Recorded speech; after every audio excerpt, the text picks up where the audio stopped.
So to start with, do we need to tweak our ward boundaries? Yeah, I think so. I think that the previous ward boundaries were not perfect. There's quite a big differential between the largest and the smallest ward. So although it's legal, I would like to see it a little more equitable.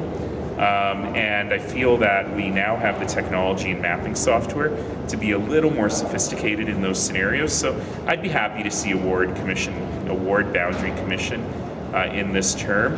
If the clerk says, look, it's not worth the time and effort, given that what we've got is mostly right, that's okay too. But my preference is to take a look and do a quick and dirty process here. Will it ever be perfect with No. you guys being at the table and tweaking it? Well, I think that it is possible for it to be perfecter by using better technology.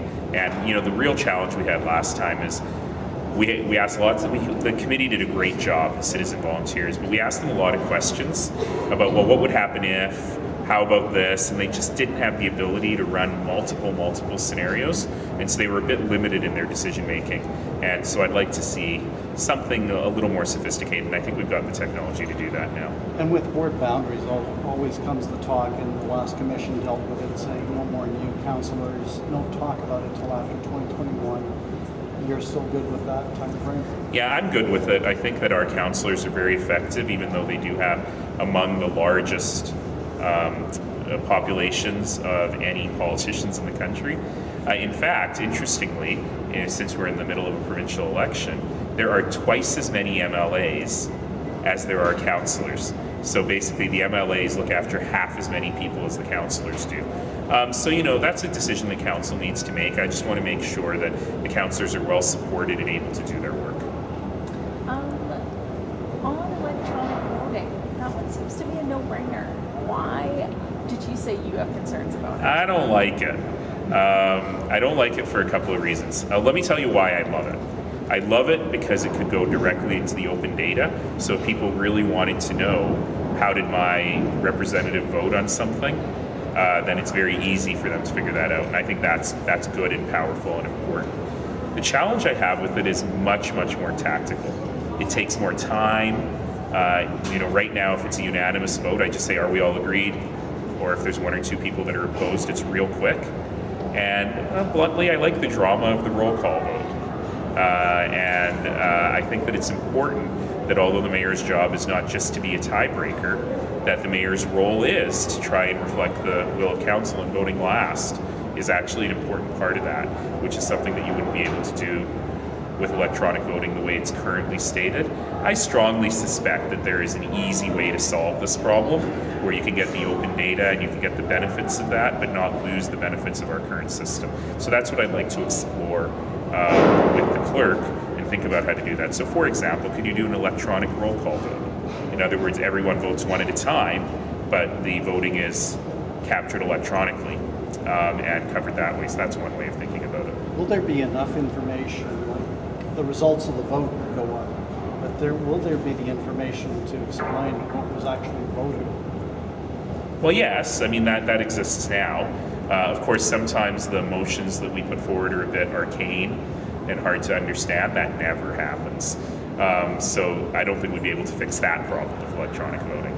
Speaking of arcane and hard to understand, are there two versions of the procedure bylaw when it comes to notices of motion? No. There is one version of the procedure bylaw that is extremely clear, and we don't do that.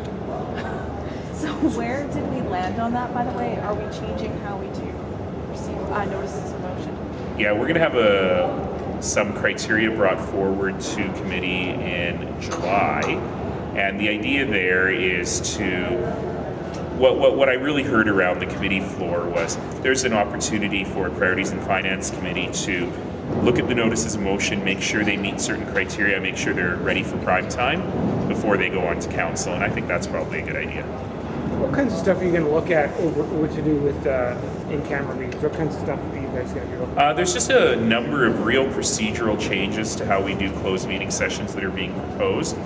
Most of them make sense. I think a couple of them are overly administratively complicated.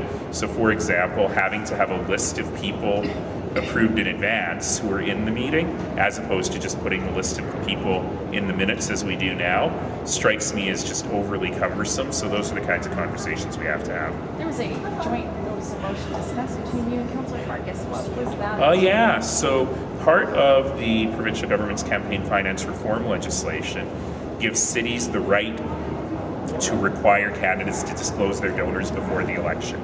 I've always done it. It is a no-brainer. Everyone should do it. In the 2013 election, almost every candidate did. In the 2017 election, a lot of candidates didn't because it wasn't the law, including one of my competitors who was running for mayor. It's a no-brainer. Absolutely, you should do it. People need to know who's funding their campaigns, who's funding their candidates before they put their X on the ballot. So I'm absolutely in favor of that, and I look forward to bringing that notice of motion with Councillor Farkas.